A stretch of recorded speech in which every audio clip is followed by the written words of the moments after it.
भक्तों जय सीताराम की। कलयुग के पावन अवतार गोस्वामी तुलसीदास जी की जय।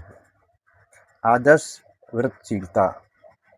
प्रेरणादायक सत्संग, स्वाध्याय, महापुरुषों के आदर्श जीवन, श्री रामचरितमानस कथा या अन्य कथाओं के प्रभाव में आकर ऐसा करने की लालसा जगती है कि हमें भी रोज ये करना चाहिए, जिससे हमारा जीवन सुधर जाए।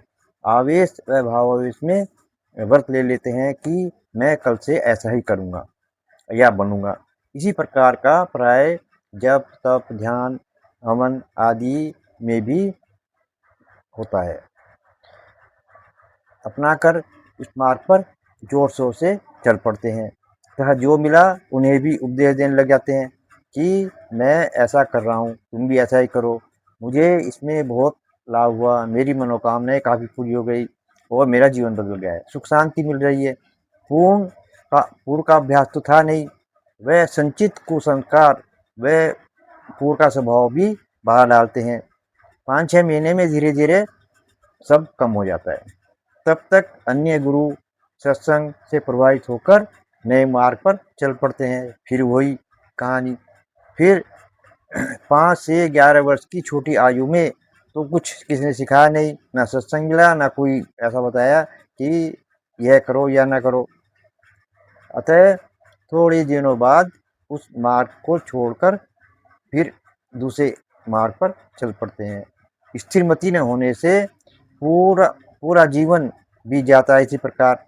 फिर होश आता है बाद में, तब तक इस दुनिया को छोड़ चलते हैं। तब अंतिम समय में करते हैं कि हमने पूरे जीवन में क्या किया, सब याद आता है। फिर यदि शुरू से ही ऐसा विचार कर विवेकपूर्ण 5-10 मिनट से स्थिर मति से शुरू करें, अब जब स्वभाव बन जाए तो मन लगने लगे तो 5-10 मिनट बढ़ा सकते हैं। फिर भी जीवन भर आदर्श का व्रत लेकर शुरू करें तो स्वभाव बन जाएगा, फिर कोई बाधा नहीं आएगी, जीवन भर चलता रहेगा। सावधान रहना होगा कि अप्रभाव में आकर नया मार्ग नहीं खोजना है। इसी से सब कुछ, जिस मार्ग पर चल पड़े हैं, जो कर रहे हैं, चाहे उसमें सफलता मिले या असफलता मिले, उसी मार्ग पर चलते जाएं। दुर्गुणों को भी इसी प्रकार छोड़ना चाहिए धीरे धीरे। एकदम जैसे प्रभाव में आए और मैं कल से ऐसा करूँगा, ये नहीं करूँगा, व्रत लिया और सारे दुर्गुण छोड़ने की प्रेरणा ले ली, वो पूरा हो नहीं पाता है। इसीलिए एक एक दुर्गुण को सोच लो, सबसे बड़ा दुर्गुण कौन सा है, उसे छोड़ो। जब वो पूरा छूट जाए तो दूसरा ले लो। इस प्रकार जो है धीरे धीरे दुर्गुण भी दूर हो सकते हैं। दान में पुण्य के कार्य भी शुरू में ही अपनी सामर्थ्य से कम करना चाहिए, थोड़े से ही शुरू करना चाहिए। ज़्यादा महत्वपूर्ण यह है कि जीवन भर चलता रहे और धीरे धीरे स्वभाव बन जाएगा, परंतु दृढ़ नियम बनाकर विश्वास के साथ सभी कार्य करना पड़ेगा। जैसे महीने में एक बार 100 रुपये, 200 रुपये या 50 रुपये मैं इस प्रकार के काम में, धर्म के काम में खर्च करूँगा। और या 6 महीने में, नहीं तो 1 साल में भी कर सकते हैं। हर साल में इस दिन को, अपने जन्मदिन पर या किसी दिन पर, ये इतना दान गरीबों को या मंदिर में या किसी अन्य के उपकार में लगाऊंगा, तो वह जीवन भर चल सकता है। इससे हमें संतोष से ओतप्रोत कर देगा। मनुष्य जीवन पाने का हमारा पूरा लाभ मिलेगा कि जिस लिए जन्म पाया हमने, मनुष्य जीवन, ये हमारा सिद्ध हो गया है। अब एक बात, अपने छोटे बच्चों को भी 5 से 11 वर्ष के जो हैं, इन्हें इसी प्रकार का स्वभाव बनाए, करवाएं। बहुत कम और दृढ़ नियम से बच्चों को अपनी वस्तुएं एक दूसरे को देने, खाने की वस्तुएं आपस बांट कर खाने, उसी प्रकार के बहुत से कर्तव्य जो घर में करते हैं वो उनसे भी करवाएं, उनका भी स्वभाव बन जाएगा बाद में। बच्चों को भी मंदिर में जाकर पंडित जी से को या अन्य कार्य हेतु दान दिलाएं। 1 रुपया, 2 रुपये, 5 रुपये, ज़्यादा नहीं।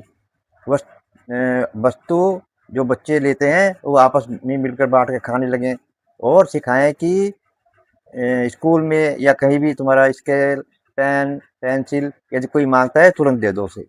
तो इस प्रकार का स्वभाव बन जाएगा कि हमें भी चीज़ें देनी चाहिए, क्यों? यदि बचपन में जो सिखाया जाएगा वो आगे भी चलता रहेगा। उनकी ये आदत स्वभाव बन जाएगा कि मुझे अपनी वस्तु अपने लिए नहीं, औरों के लिए भी उपयोग में आनी चाहिए। इसी प्रकार स्वभाव बनने से वो जीवन भर चलता रहेगा। इस प्रकार आदर्श कार्य व्यवहारशीलता बच्चों को सुख, संतोष और बुद्धि का विकास करेगी। उसे गर्व होगा कि मैं अब स्वयं प्रयोग नहीं करता हूँ, दूसरों को भी अपनी चीज़ें देता हूँ। इसे देखकर कोई भी सीखेगा और अन्य को भी इसे प्रेरणा मिलेगी। इन आदर्शों को निर्वाह और वृत्तिशीलता का आनंद सुख वे ही जानते हैं जो इस मार्ग पर चल पड़े हैं। जो इस प्रकार करते हैं उन्हें इसका जो है सुख, संतोष और शांति का अनुभव होता है। परंतु जो करते हैं उन्हें ही है, बाकी नहीं समझ सकते इस बात को, और वे इस बातों से ओतप्रोत हो जाएंगे। सम वह 5 से 11 बच्चों को थोड़ा थोड़ा ही सही, परंतु आदर्श बातें और वृत्तिशीलता हमारे बच्चे को एक उच्च स्थान पर पहुंचा देंगी। उनका जीवन सुख में, शांति में और एक संतोष होगा कि मैं सबको कुछ ना कुछ देता हूँ, मैं एक अच्छा कार्य कर रहा हूँ और अच्छा बनूंगा। भक्तों, जय सीताराम की। कलयुग के पावन अवतार गोस्वामी तुलसीदास जी की जय। रामदास वीरेंद्र कुमार अत्री।